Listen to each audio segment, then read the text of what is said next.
आज आपण बनवूया दूध शेवभाजी। त्यासाठी इथं दूध घेतलेलं आहे मी 1 लिटर, पिवळी शेव घेतलेली जाड आणि ही भाजीची शेव घेतलेली जाड। तेल, बारीक चॉप केलेलं लसूण घालून घेतोय, जिरे, मोहरी, कढीपत्ता, हिरवी मिरची, बारीक कापलेला कांदा, बारीक कापलेला टमाटर, अद्रक लसूण पेस्ट 1 चम्मच। कांदा परतून झालेला आहे। आपण आता मसाले घालून घेऊ। चवीनुसार मीठ आहे, धना पावडर आहे, किचन किंग मसाला आहे, जिरा पावडर आहे, 1 चम्मच लाल मिरची पावडर, हळद, काजू कनी, तीळ आणि मगजची पेस्ट केलेली मी,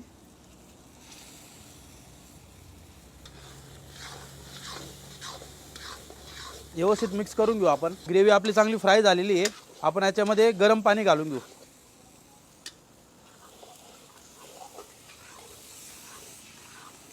दूध,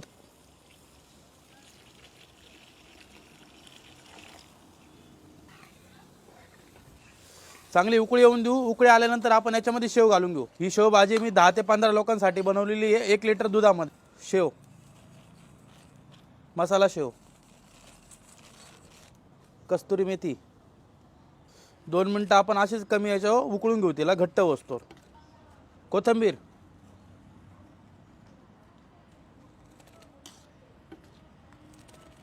दूध शेव भाजी रेडी।